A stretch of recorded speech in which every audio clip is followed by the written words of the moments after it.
زیادہ پرانی بات نہیں ہے جب قطر کا دارالحکومت دوحہ جو اس وقت فٹ بال ورلڈ کپ کی میزبانی کے لیے تیار ہے ایک جدید اور امیر ملک کے تصور سے بہت دور تھا۔ ایک صدی قبل سن 1922 میں 30 لاکھ باشندوں اور 12,000 کلومیٹر سے بھی کم رقبے پر مشتمل یہ چھوٹی خلیجی ریاست عملی طور پر غیر آباد سرزمین تھی۔ یوں کہہ لے کہ یہ ماہی گیروں اور موتی جمع کرنے والوں کی ایک عاجز سی بستی تھی جہاں کے باشندوں کی اکثریت جزیرہ نما عرب کے وسیع صحراؤں سے آنے والے خانہ بدوش مسافروں پر مشتمل تھی۔ آج قطر کے 90 سال سے زیادہ عمر کے چند ہی باشندے سن 1930 اور سن 1940 کی دہائیوں میں پیش آنے والی خوفناک معاشی مشکلات کو یاد کر سکتے جب جاپانیوں نے موتیوں کی فارمنگ ایجاد کی اور بڑے پیمانے پر اس کی پیداوار یقینی بنا کر قطری معیشت کو تباہ کر دیا۔ اس دہائی میں قطر نے اپنے 30% باشندوں کو کھو دیا جو برون ملک معاشی مواقع تلاش کرنے چلے گئے تھے۔ 10 سال بعد سن 1950 میں اقوام متحدہ کے مطابق یہاں 24,000 سے بھی کم باشندے رہ گئے تھے۔ تاہم اس وقت قطری معیشت ایک انقلابی موڑ کے دہانے پر تھی۔ یہ کہنا درست ہوگا کہ اسے صحیح معنوں میں ایک معجزے نے بچایا۔ وہ معجزہ یہاں دنیا میں تیل کے سب سے بڑے ذخائر میں سے ایک کی دریافت تھی۔ سن 1950 کے بعد سے دراصل قطری خزانہ تیزی سے مالا مال ہونا شروع ہوا اور یہ اس کے باشندوں کے لیے دنیا کے چند امیر ترین شہریوں میں شامل ہونے کا نقطہ آغاز بھی ثابت ہوا۔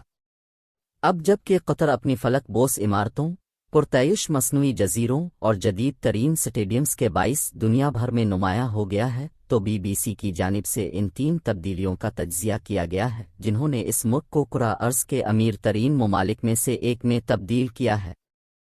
1939 میں تیل کی دریافت۔ جب قطر نے اپنا کالا سونا دریافت کیا تو اس کا ابھی تک ایک قوم کے طور پر وجود نہیں تھا اور یہ انگریزوں کے ہاتھ میں تھا جنہوں نے سن 1916 میں اس علاقے کا کنٹرول سنبھالا تھا۔ کئی سالوں کی تلاش کے بعد پہلے ذخائر سن 1939 میں ملک کے مغربی ساحل پر اور دوحہ سے تقریباً 80 کلومیٹر دور دخان میں دریافت ہوئے۔ تاہم اس تلاش سے فائدہ اٹھانے میں مزید چند سال لگے۔ BBC منڈو میں ماہر تجزیہ کار کرسٹیان کوٹس الریچسن بتاتے ہیں کہ یہ دریافت دوسری عالمی جنگ کے آغاز میں ہوئی جس کی وجہ سے سن 1949 تک تیل کی برآمد تعطل کا شکار رہی اور فوری طور پر اس دریافت سے فائدہ نہیں اٹھایا جا سکا۔ تیل کی برآمد نے قطر میں بہت سے معاشی مواقع کھولے جس کے باعث یہ ملک تیزی سے تبدیل اور جدید ہونے لگا۔ تیل کی بڑھتی ہوئی صنعت کی کشش نے تارکین وطن اور سرمایہ کاروں کو قطر کی طرف متوجہ کیا اور یوں اس کی آبادی میں اضافہ ہونے لگا۔ اگر سن 1950 میں یہاں 25,000 سے کم باشندے تھے تو سن 1970 تک یہ آبادی بڑھ کر 1 لاکھ سے تجاوز کر گئی تھی۔ 1 سال بعد برطانوی راج کے خاتمے کے بعد قطر کو ایک آزاد ریاست کے طور پر مستحکم کر دیا گیا۔ تاہم اس دوران ایک نئے دور کا آغاز بھی ہوا جس کے باعث ایک دوسری دریافت سامنے آئی جس نے مزید دولت پیدا کی۔ قبضت گیس کی دریافت۔ جب سن 1971 میں ایکسپلورر انجینئرز نے قطر کے شمال مشرقی ساحل پر نارتھ فیلڈ میں قدرتی گیس کے وسیع ذخائر کو دریافت کیا تو چند لوگوں نے اس کی اہمیت کا تصور بھی نہیں کیا تھا۔